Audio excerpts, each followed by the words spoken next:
चलिए, good morning 10th class. हम should model तक कर चुके थे और उससे आगे बढ़ते हैं। तो मस्ट नोट शुड को पढ़ा और इन चार मॉडल को एक क्रम में पढ़ते हैं और चौथा है नीड नोट, जिसका शाब्दिक अर्थ आवश्यकता नहीं है लिया जाता है। आप थ्योरी पकड़ के रखें, मॉडल आपका करेक्ट हो जाएगा। अभी आपको 20-25 उदाहरण करवाऊंगा और आप देखेंगे कि जो बताया है उस हिसाब से यदि आप समझते हैं आप आराम से कर पाएंगे। चलिए इसका एग्जाम्पल लेते हैं। नीड नोट, जैसे मैंने लिखा, Hari is an intelligent boy. Hari is an intelligent boy, कि वो एक बुद्धिमान लड़का है। और मैं लिखा he need not any tuition, उसको किसी ट्यूशन क्लास की आवश्यकता नहीं है। आप समझ पा रहे हैं कि कैसा भाव निकल रहा है, क्यों नीड नोट का प्रयोग किया गया। एक और देखते हैं, सीमा इज वेरी रिच, वो काफ़ी धनवान है। सी नीड नॉट एनी चैरिटी, उसको किसी दान की आवश्यकता नहीं है। साधारण उदाहरण रहे, थोड़ा सा और डीपली जाता हूँ और मैंने लिखा, उदाहरण लिखा जैसे, the weather is very clear, आसमान या मौसम बिल्कुल साफ है। We need not to carry, we need not to carry an umbrella. An umbrella, हमें कोई आवश्यकता नहीं है अम्ब्रेला कैरी करने की। तो आप समझ गए होंगे कि बिल्कुल सरल है, जिसमें आपको कोई आवश्यकता नहीं है, वो आपका नीड नोट रहा। चलिए जी, इसी क्रम में फिर अगला मॉडल हम देखते हैं और इस मॉडल को हम तुलनात्मक रूप से पढ़ेंगे, यानी दोनों मॉडल को एक साथ पढ़ेंगे। और मॉडल हैं आपके सेल और विल। आप यूं समझें कि सेल और विल का जब हम प्रयोग समझ रहे हैं, क्योंकि सेल और विल हम टेंस में भी पढ़ते हैं, तो इसको दो साइड से स्टडी करना पड़ेगा, दो ढंग से आपको समझना पड़ेगा। यानी दो प्रकार से आप इसका अध्ययन करेंगे। और दो प्रकार से इसका अध्ययन कैसे होगा, देखना जरा कि किस किस तरीके से, किस किस एंगल से, यानी टेंस और मॉडल दोनों एंगल से हम इसका अध्ययन करते हैं। तो देखिए, पहले में मैंने लिखा फ्यूचर टाइम, यानी आप फ्यूचर, केवल फ्यूचर टाइम जब आप बता रहे हैं तो आपका जो फर्स्ट पर्सन है, जो आपका फर्स्ट पर्सन है, और फर्स्ट पर्सन में आपका आई और वी, उसके साथ आप किसका यूज करते हैं, सेल का यूज करते हैं। और इसमें क्या होती है, प्योर फ्यूचरिटी, आप 100% फ्यूचर को दिखा रहे हैं, फ्यूचर टाइम को दिखा रहे हैं। इसके साथ आप इसका प्रयोग करते हैं। जैसे उदाहरण मैंने लिया, I shall go to Jaipur, I shall go to Jaipur tomorrow, ये मैंने लिखा और आप इसको फ्यूचर के संदर्भ में देख रहे हैं। लेकिन मॉडल के रूप में जब इसका प्रयोग देखते हैं दूसरा, तो वो ये रहता है कि यदि वार्निंग दी हो, क्या दी हो, वार्निंग दी हो, या फिर थ्रीट दी हो, वार्निंग चेतावनी, थ्रीट धमकी, या फिर आप कोई प्रॉमिस किए हैं। और 4 नंबर पे रहता है आपका इंस्ट्रक्शन, इंस्ट्रक्शन। और एक आपका रहता है डिटर्मिनेशन, एक आपका क्या रहता है, डिटर्मिनेशन। तो आप फिर सेल का प्रयोग किसके साथ करेंगे, सेकंड पर्सन यानी यू, और थर्ड पर्सन यानी ही, सी, इट, या किसी के नाम के साथ आप सेल का प्रयोग करेंगे, लेकिन शर्त क्या रहे, उस वाक्य में ये भाव देखने पड़ेंगे। वही कहानी बिल्कुल उल्टी है। पहला प्रयोग, यदि आप केवल फ्यूचर टाइम दिखा रहे हैं, केवल फ्यूचर टाइम दिखा रहे हैं, तो second person and with third person आप किसका यूज करेंगे, विल का। और यदि आप ये भाव लेके आ जाएं जो इसमें दिए हैं इधर, थ्रीट, प्रोमिस, इंस्ट्रक्शन, डिटर्मिनेशन, तब फिर आप इन भाव के संदर्भ में आई और वी के साथ, यानी फर्स्ट पर्सन के साथ किसका यूज करेंगे, विल का। उदाहरण से समझते हैं, उदाहरण से समझे, जैसे डोंट मेक ए नॉइस, कि आप आवाज ना करें। यू शैल बी पनिश्ड, तो आप क्या कहना चाह रहे हैं, डोंट, इंपेरेटिव सेंटेंस है, ध्यान से देखना। डोंट मेक ए नॉइस, आवाज ना करो। यू शैल बी पनिश्ड, आपको पनिशमेंट दिया जाएगा। साफ बात है, आप क्या दे रहे हैं, वार्निंग। और यू के साथ आप किसका प्रयोग कर रहे हैं, सेल का। और मैंने कितनी बार आपको सिखाया है कि जब आप एक्टिव से पैसिव बनाएंगे और मॉडल का एक्टिव से पैसिव बनाएंगे, यहाँ आपको सज़ा दी जाएगी।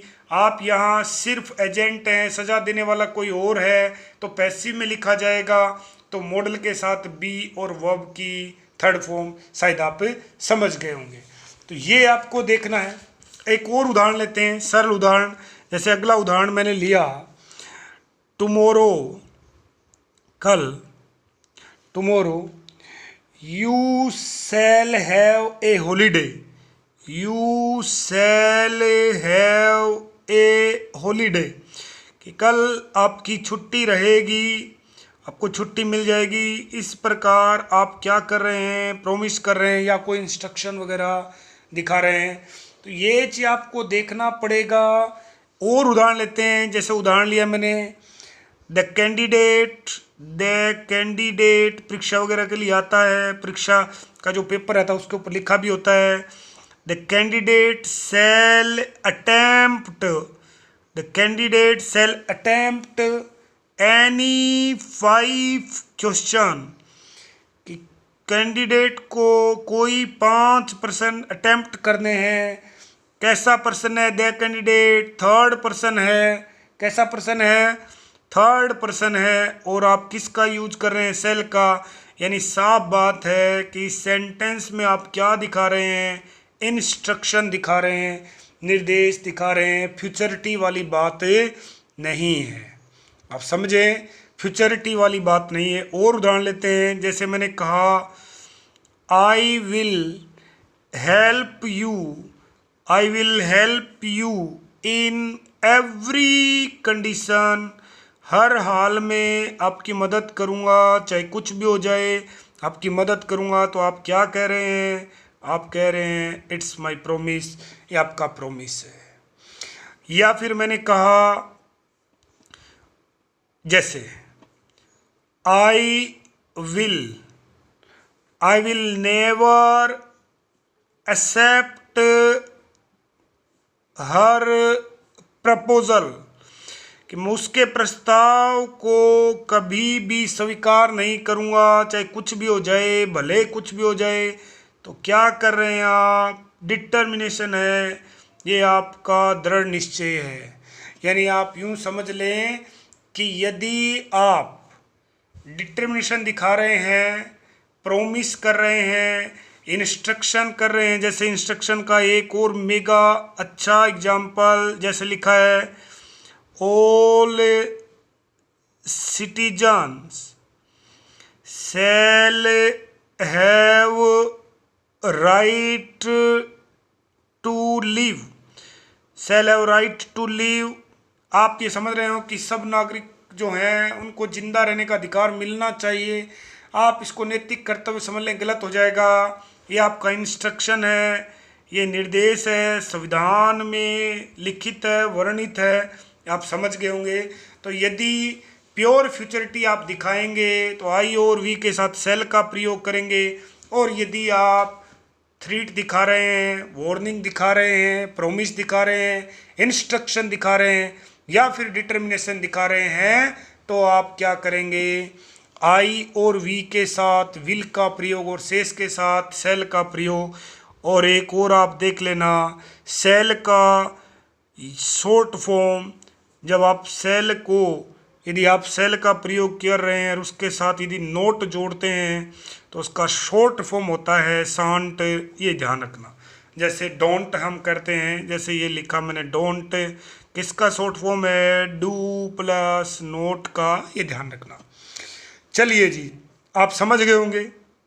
ऐसे का प्रयोग नंबर 2, क्या प्रयोग है सेल का, टू ऑफर, आप क्या कर रहे हैं, हेल्प कर रहे हैं, टू अदर्स, अन्य लोगों को आप अपनी सेवा ऑफर कर रहे हैं। एग्जाम्पल लिया, जैसे shall I carry your box या बैग, क्वेश्चन मार्क, कि क्या मैं आपका बैग उठाऊं।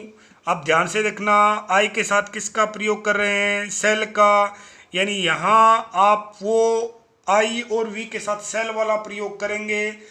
आई और वी के साथ यहाँ विल का प्रयोग नहीं होगा। आई और वी के साथ विल का प्रयोग तभी होगा जब वाक्य में क्या रहे, वार्निंग, और क्या रहे, थ्रेट, और क्या रहे, प्रोमिस। आई होप आप ये बातें समझ गए होंगे। दूसरा, इसी का एक और प्रयोग, प्रयोग नंबर 3, ये सारे अच्छे प्रयोग हैं और इनसे उदाहरण करता है, पूछता है, बड़े लेवल पे भी पूछता है, क्योंकि ये जनरली पासबुक वगैरह शो नहीं करती। क्या प्रयोग है, प्रयोग है to know the opinion, to know the opinion of other, अन्य लोगों का जब आप ओपिनियन ले रहे हैं तब आप ये करते हैं। जैसे मैंने लिखा shall I purchase this book, क्या मैं ये किताब खरीद लूँ। मैं और मेरा मित्र बाजार गए, RAS की बुक देख रहे थे और मैंने पूछ लिया क्या ये खरीद लूँ, तो ऐसा करते हैं। चौथा प्रयोग रहता है सेल का, आप देखे होंगे टैग क्वेश्चंस में, ये भी आता है, 8th क्लास का टॉपिक है, आगे बड़ी परीक्षाओं में आता है, जिसको TQ भी बोलते हैं। जैसे एग्जाम्पल मैंने लिया लेट्स प्ले, कि चलो खेलते हैं, और आगे लिखते हैं सेल वी, क्या खेलें, क्वेश्चन मार्क। और यहाँ आप याद रखना हमेशा वी आएगा, हमेशा वी आएगा, चाहे कुछ भी हो। जब आप TQ बना रहे हैं तो हमेशा वी आएगा, सेल विल, इसके अलावा यहाँ चाहे विल हो, कुछ भी रहे, लेकिन ये वी रहेगा TQ में, ये आप याद रखना। तो सेल और विल का यूज मैंने आपको बताया, ये सेल के अन्य जो प्रयोग थे वो आपको बताए। इसके अलावा आप एक और चीज़ देखें जो विल के संदर्भ में जाती है, वो देखना। जैसे उदाहरण से हम क्लियर करेंगे, उदाहरण से ज़्यादा अच्छा रहेगा। एक इसका यूज होता है यदि आप स्ट्रॉन्ग पॉसिबिलिटी शो करना चाहें, स्ट्रॉन्ग पॉसिबिलिटी यदि शो करना चाहें ऑफ फ्यूचर टाइम, और वैसे भी फ्यूचर टाइम की ही पॉसिबिलिटी होती है, पास्ट टाइम की कोई पॉसिबिलिटी नहीं बनती। उस समय आपको ये शब्द मिलते हैं, आप ध्यान से देखना। आई थिंक, एक मिलेगा आपको आई एक्सपेक्ट, एक आपको मिलेगा आई बिलीव, एक आपको मिलेगा परहेप्स, एक आपको मिलेगा प्रोबेबली, परहेप्स प्रोबेबली दोनों का अर्थ होता है संभवतः, और इनके साथ सब्जेक्ट रहता है और साथ में आप किसका यूज करते हैं, विल का। जैसे एक एग्जाम्पल से देखते हैं, आई थिंक, मैं सोचता हूँ, India will win the match, कि भारत ये मैच जीत जाएगा, ऐसा मैं सोचता हूँ। आप क्या कर रहे हैं, स्ट्रॉन्ग पॉसिबिलिटी शो कर रहे हैं, आपका खुद का नज़रिया है, आई थिंक, मैं सोचता हूँ कि वो ऐसा कर सकता है। अच्छा, इसका एक और यूज भी रहता है विल का, ये विल का यूज हुआ। एक और यूज रहता है विल का, वो क्या है देखना। ये भी टैग क्वेश्चंस बनाता है, लेकिन टैग क्वेश्चंस कैसे बनाता है, ऑफ इम्पेरेटिव सेंटेंसेस। किसका बनाता है, इम्पेरेटिव सेंटेंसेस। इम्पेरेटिव सेंटेंसेस की चर्चा एक्टिव पैसिव में किए थे। जैसे ओपन दिस डोर, दरवाज़ा खोलो, और आगे मैंने बनाया विल यू, क्या आप खोलेंगे, क्वेश्चन मार्क। यानी आप समझ रहे हैं, आप इम्पेरेटिव का जब टीक्यू बना रहे हैं तो आप विल या सेल का प्रयोग कर रहे हैं। और ये हमने चर्चा की थी कि जब आप केवल सुझाव शो कर रहे हैं उस समय सेल रहे, उसके आगे विल आप पक्का करते हैं। इसका अंतिम प्रयोग सेल और विल का देखते हैं, और वो रहता है, आप क्या कर रहे हैं, रिक्वेस्ट, या फिर आप ऑफर कर रहे हैं, कुछ चीज देने का प्रयास किया जा रहा है। जैसे मैंने लिखा, will you take some coffee, क्या आप कुछ कॉफ़ी लेंगे। ये प्रश्नवाचक वाला वाक्य नहीं बनेगा। आप ऑफर कर रहे हैं सामने वाले को, आप कुछ ऑफर यानी कुछ दे रहे हैं, ये रहेगा आपका सेल और विल का प्रयोग। तो सेल और विल का प्रयोग एक बार और ध्यान से देख ले। मैंने क्या बताया, केवल फ्यूचरिटी के संदर्भ में फर्स्ट पर्सन के साथ किसका यूज करेंगे, सेल का। केवल फ्यूचरिटी होने पे सेकंड पर्सन और थर्ड पर्सन के साथ किसका प्रयोग करेंगे, विल का। लेकिन दिए गए सेंटेंस में वार्निंग, थ्रीट, प्रोमिस, इंस्ट्रक्शन और डिटर्मिनेशन रहे तो आई और वी के साथ विल और सेस के साथ क्या रहेगा, सेल आपको दिखाया। एग्जाम्पल लिया, डोंट मेक ए नॉइस, आवाज़ मत करो, यू शैल बी पनिश्ड। ये मॉडल लिखा है, कहीं आप ये सोचें कि किस प्रकार यूज किया है, कि ये वाक्य पैसिव लिखा गया है क्योंकि आपका एक्टिव सेंटेंस बन नहीं पाएगा। यहाँ आवाज़ मत करो, आपको पनिशमेंट दी जाएगी, मतलब ये आपका इंस्ट्रक्शन है, आप वार्निंग दे रहे हैं। फिर आगे लिखा, tomorrow you shall have holiday, आपको छुट्टी दी जाएगी, आपका एक प्रॉमिस है। ये सारी चीज़ें आप एग्जाम्पल से समझ जाएंगे। तो ये सेल और विल का प्रयोग इस प्रकार हम एज ए मॉडल करते हैं। चलिए जी, अपना अगला मॉडल रहता है वुड। क्या रहेगा जी, वुड। पहला ही उपयोग इसका रहता है और कई बार ये आता है, और वो होता है फॉर पोलाइट रिक्वेस्ट, कि विनम्र निवेदन के लिए आप विल का प्रयोग करते हैं। और वो विनम्र निवेदन दिखाता कौन है, प्लीज या काइंडली। जैसे मैंने कहा, would you please open the door, क्या आप कृपा करके दरवाज़ा खोल देंगे। और ये पोलाइट रिक्वेस्ट का एक क्रम रहता है, आपको सिखाया था। सबसे पहले वुड, फिर कुड, फिर सेल या विल का यूज करते हैं। तो ये हम इसका यूज करते हैं। अच्छा, एक और कई बार ध्यान रखना, इसी उदाहरण को इस प्रकार लिखा जाता है, समझना, पक्का देखना इसको। Would you mind to open the door, ये सेम सेंटेंस है। वुड यू माइंड और वुड यू प्लीज सेम बात है। इसका अर्थ यही है, क्या आप दरवाज़ा खोलने में आपको कोई परेशानी है, क्या आप खोल देंगे। यानी ये सेंटेंस इस तरह भी फ्रेम किया जाता है, तो ये ध्यान रखना।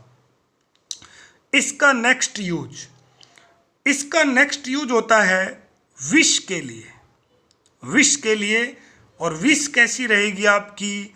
अनफुलफिल्ड रहेगी, अधूरी इच्छा रहेगी। और इस अधूरी इच्छा के लिए मॉडल का यूज किया जाता है, वो है वुड। जैसे वुड डैट, इसका अर्थ है काश, और ये इस प्रकार लिखा जाएगा हिंदी में काश। आई न्यू हर, काश मैं उसे जानता, ये आपकी अधूरी इच्छा है। और इसके लिए वुड डैट के समकालीन वर्ड ये भी रहते हैं ओ डैट या इफ़ ओनली, तब भी सेम सिचुएशन रहती है। Would that I knew her, काश मैं उसे जानता। It means I don't know her, इसका मतलब ये है आई डोंट नो हर। अब समझ रहे हैं ये बात?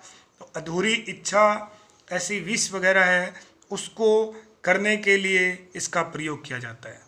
तीसरा सिचुएशन सेम है, उसमें इस प्रकार इसका यूज करते हैं आई विश प्लस सब्जेक्ट, इस स्ट्रक्चर में इसका प्रयोग किया जाता है। जैसे I wish I would meet her, काश मैं उससे मिला होता, यानी सेम बात है। आई विश आपके चाहने वाली बात है, ये जो मैंने अभी बताया, इस संदर्भ में इसका प्रयोग किया जाता है।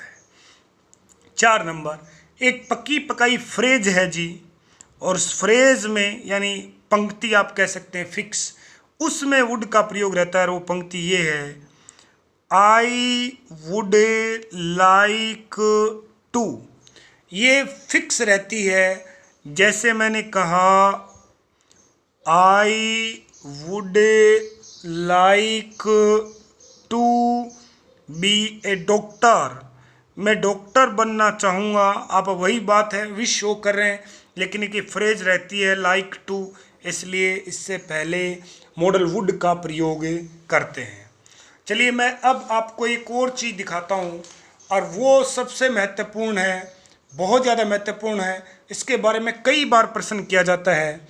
वो ये है कि मॉडल वुड का यूज पास्ट हैबिट को शो करने के लिए होता है, पास्ट हैबिट को शो करने के लिए किया जाता है। इसलिए क्योंकि इसको पास्ट वर्जन ऑफ विल भी कहते हैं, पास्ट वर्जन ऑफ विल भी कहते हैं। और जहाँ आप कह रहे हैं कि ये पास्ट हैबिट शो करती है, वहाँ जैसे मैंने ये लिखा Sunil would walk every morning, Sunil would walk every morning in his college days, कि जो कॉलेज के दिनों में था तो रोज़ाना वो घूमने के लिए जाता था। ये बात सही है, लेकिन आप ये याद रखना कि ये जो मॉडल वुड है, जब ये पास्ट हैबिट को शो करता है तो इसका एक वैकल्पिक मॉडल भी रहता है यूज टू, और इन दोनों में ही बारीक अंतर है, इन दोनों में ही बारीक अंतर है, आपको समझना पड़ेगा। और वो बारीक अंतर क्या है, आप ध्यान से देखना। जैसे मैंने एक उदाहरण लिखा, बिल्कुल सरल उदाहरण, आप समझ जाएंगे कि किस प्रकार ये बारीक अंतर जो है इसको हम क्लियर करते हैं। देखिए मैंने उदाहरण लिखा, जैसे ये लिखा शारदा, शारदा रिक्त स्थान बी फैट, शारदा रिक्त स्थान B fat, but now see is thin, but now see is thin. और आपको वुड और यूज टू में से एक चुनना है, और ये कहा कि दोनों ही पास्ट हैबिट दिखाते हैं, तो आप किसको चुनेंगे, वुड या यूज टू? तो मैं बता देता हूँ, आप इसमें यूज टू चुनेंगे, क्योंकि ये जो शारदा है उसकी एक करेक्टरिस्टिक है कि वो मोटी थी, अभी नहीं है। आप समझ रहे हैं, ये एक करेक्टरिस्टिक है शारदा की, आप अच्छे ढंग से बात समझ गए होंगे, करेक्टरिस्टिक है ये शारदा की। जैसे मैंने एक और उदाहरण लिखा, उदाहरण लिखा रजनी, फिर आगे लिखा play with dolls in her childhood. वो अपने चाइल्डहुड में वो डॉल्स जो हैं, गुड्डियाँ जो हैं, गुड्डे गुड़ियाँ, उनसे खेलती थी।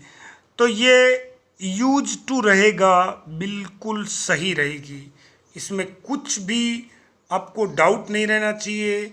यानी आप यूँ समझें कि यूज टू जो है वो एक आपकी करेक्टरिस्टिक को शो कर रहा है, और वुड मॉडल जो है वो आपकी एक हैबिट को शो कर रहा है। करेक्टरिस्टिक और हैबिट के बीच का अंतर मैंने आपको अच्छे ढंग से समझाया, आप शायद समझ गए होंगे। तो ये हमें वुड और यूज टू के बीच का अंतर आना चाहिए, यानी यूज टू एक मॉडल आपका इसके साथ ही मैंने क्लियर करा दिया। चलिए जी, फिर एक मॉडल आपका देखते हैं यूज टू के बाद, या यूज टू में आप और भी कोई उदाहरण देखेंगे तो आप देख सकते हैं, वो कोई पुरानी उसकी हैबिट होनी चाहिए बस। फिर एक मॉडल आपका आता है ओट टू। यूज टू आ गया इसलिए ओट टू साथ में देख लेते हैं। ओट टू ये मॉडल शुड का वैकल्पिक मॉडल होता है, लेकिन आता कब है, जब उसमें क्या हो, नैतिक कर्तव्य हो, यानी मोरल ड्यूटी उसमें रहनी चाहिए, तब ये मॉडल आता है।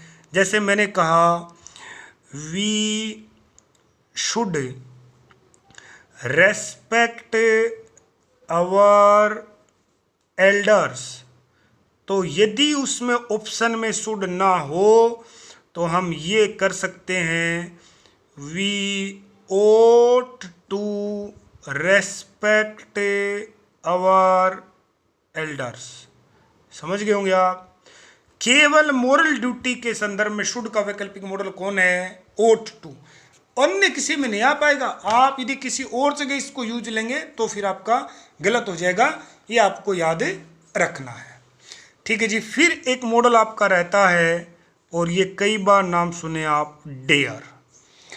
डेयर का अर्थ होता है जी साहस। क्या होता है, साहस। यानी एक तो रहता है आपका नीड नोट के संदर्भ में, और एक आपका, यानी डेयर का यूज आपका साहस यानी ब्रेव के संदर्भ में लिया जाता है। जैसे मानो मैंने एक उदाहरण लिखा, हाउ डेयर यू से दिस टू मी, कि आप में इतना साहस कैसे हुआ कि आपने मुझे ये बात कही। यानी एक तरीके से आप ये कह सकते हैं, ये कई बार आता है, हाउ डेयर यू, तुम्हारी हिम्मत कैसे हुई, और आगे क्या है वो कोई भी सेंटेंस के लिए बोला जा सकता है। यानी कुल मिला के आप कह सकते हैं कि इसमें साहस वाली बात होती है। जैसे मैंने एक और उदाहरण लिखा, he dare not ask to raise his pay for the fear of losing the job. नौकरी जाने के डर से, नौकरी जाने का जो डर है उस वजह से उसमें क्या नहीं है, साहस नहीं है, रेज बढ़ाने की, पे यानी अपना पैसा वगैरह बढ़ाने की हिम्मत उसमें नहीं है। एक और चीज़ यहाँ डेयर के संदर्भ में जाती है, वो देखना, यदि कहीं गलती से हमने ही देखा और फिर ऐसे लगा दिया डेयर्स नोट, हम देखें कि भाई ये तो सिंगुलर है, तो ये गलत हो जाएगा। यानी डेयर्स नोट कुछ नहीं होता, डेयर नोट ही रहेगा। ऐसा नीड नोट के संदर्भ में भी याद रखना। जैसे ऐसा लिख दिया ही नीड्स नोट, यदि आप कर दिए तो गलत हो जाएगा। मैंने पहले ही समझाया था कि मॉडल एक एचवी है, और एचवी के साथ एस या ईएस का यूज आप नहीं करते। तो ये आपके सारे मॉडल के जो पार्ट थे वो सब आपको अच्छे ढंग से करवा दिए, कोई दिक्कत आपको होनी नहीं चाहिए। आप एग्जाम्पल आप करके देखें। कल हम इसके कुछ एग्जाम्पल्स हैं उनके ऊपर भी चर्चा करेंगे और नरेशन का अपना जो टॉपिक है उसको स्टार्ट करेंगे। मैं फिर कह रहा हूँ व्याकरण में आप जितना प्रैक्टिस करेंगे उतना ही आपके लिए अच्छा होगा।